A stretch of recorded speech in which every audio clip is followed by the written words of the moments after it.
জয় মা, জয় মা। নমস্কার, আমি শ্রী শ্রী তান্ত্রিক ভার্গব আনন্দ তীর্থনাথ মহারাজ। আশা করি মায়ের কৃপায় সকলে ভালো আছেন।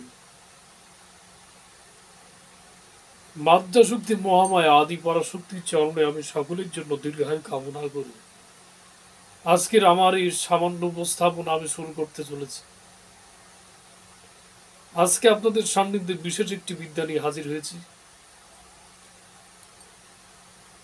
সকলে প্রথম থেকে শেষ পর্যন্ত ভিডিওটি দেখতে থাকুন, তাহলে সম্পূর্ণটা বুঝতে পারবেন। যারা দেখা যাচ্ছে যে শত্রু দ্বারা জর্জরিত হয়ে আছে, শত্রুকে কোনো প্রকার ভাবে জব্দ করতে পারছে না, তারা যদি এই বিদ্যাটি প্রয়োগ করতে পারেন, শত্রু বোবা হয়ে যাবে, শত্রুর বাক রুদ্ধ হয়ে যাবে, শত্রুর মুখ থেকে বাক্য বের হবে না। শত্রুর দ্বারা এমনভাবে জর্জরিত হয়ে আছেন, চলাফেরা করতে পারছেন না, পরিবারের লোক তার দ্বারা অতিষ্ঠ হয়ে আছে। সেই শত্রুর বাক রুদ্ধ করে দিতে পারবেন এই বিদ্যার দ্বারা। খুব প্রভাবশালী, খুবই কার্যকরী একটি যন্ত্র নিয়ে আপনাদের সামনে হাজির হয়েছি। তো আপনাদের স্ক্রিনে একটি যন্ত্র দিয়েছি, সকলে ফলো করুন। এবং যারা এই কাজটি করতে চান, তারা যন্ত্রটি স্ক্রিনশট দিয়ে রাখুন, যাতে পরবর্তীতে কাজ করতে সুবিধা হয়। বিধি কি বলছে? অষ্টতিতা 20 কালি দ্বারা এই নকশা 3টা ভোজ পাতায় অঙ্কন করতে হবে। কথা বোঝেন ভালো করে। অষ্টতিতা 20 কালি দ্বারা এই নকশা 3টা ভোজ পাতায় অঙ্কন করতে হবে। অবশ্যই আপনার শত্রুর নাম এবং তার বাবার নাম নিচে লিখে দেবেন। এইবার একটা যন্ত্র কচ্ছপের গলায়, একটা কবরে, একটা দুশ্মনের দুয়ারে গাড়বে। অবশ্যই যন্ত্রটি একটি তাবিজে পুড়ে নেবেন, তাবিজে পুড়ে মোম দিয়ে আটবেন। এটি একটি কচ্ছপের গলায় বেঁধে দেবেন। একটি শয়তানের বা শত্রুর বা দুশ্মনের বাড়ির যে কোনো সীমানায় গাড়বেন, বা চলাচলের পথে গাড়তে পারেন। আর একটি তাবিজ অপঘাতে অপমৃত্যু হয়েছে এমন একটি কবরে গাড়বেন। কাজটি কখন করবেন? এই কাজটি করতে হবে আমাবস্যা রাত্রে এই কাজটি করতে হবে। কাজ করার আগে অবশ্যই আপনি যেখানে একটি নির্জন স্থান বেছে নেবেন, নির্জন স্থানে বসে সামনে ধূপকাঠি, মোমবাতি, লোবাত জ্বালিয়ে নেবেন, সুগন্ধি জ্বালিয়ে নেবেন। অবশ্যই নিজের শরীর বন্ধ করে নেবেন। নিয়ে 11 বার দুরূদ শরীফ পাঠ করে নেবেন।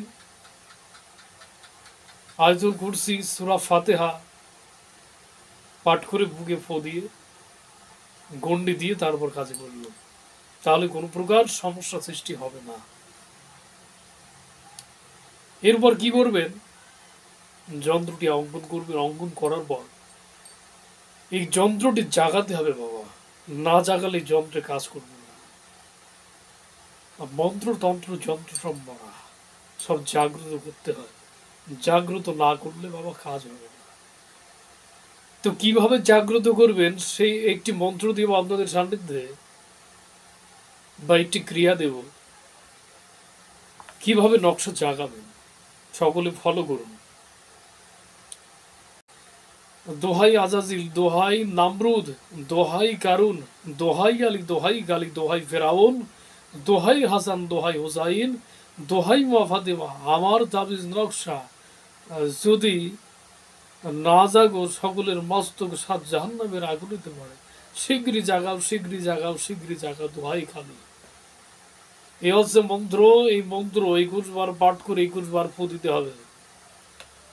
এই মন্ত্রটি আগে মুখস্থ করতে হবে। মুখস্থ করলেন, মুখস্থ করার পর 21 বার মন্ত্র পাঠ করবেন, 21 বার নকশাতে ফু দেবেন। এইভাবে কাজ করলে নকশাটি জেগে গেল। নকশাটি জাগার পর যে নিয়ম বললাম, যেখানে যেখানে যেটা যেই তাবিজ পড়তে বললাম, সেখানে সেখানে যদি পড়তে পারেন, সঠিকভাবে যদি নিয়ম কানুন মেনে সঠিক বিধান মেনে যদি ক্রিয়াটি করতে পারেন, সাথে সাথে কাজ করা 24 ঘন্টা থেকে 72 ঘন্টার ভিতরে আপনার শত্রুর বাক রুদ্ধ হয়ে যাবে, শত্রুর মুখ থেকে কথা বের হবে না। আশা করি আমার কথা বুঝতে পেরেছেন। যারা অন্তত যাদের গুরু বেঁচে আছে তারা গুরুর কাছ থেকে অনুমতি নিয়ে তারপরে এই ধরনের কাজ করবেন। যাদের গুরু বেছে নেন বা গুরু বেছে নেই বা যারা দীক্ষিত নন, তারা এই কাজ বা এই ধরনের কাজে প্রবৃত্ত হবেন না, নিজেদের নানান প্রকার ক্ষতি সাধন করবে। আমি ইজাজত দিয়ে দিয়েছি, সবাই কাজ করতে পারে।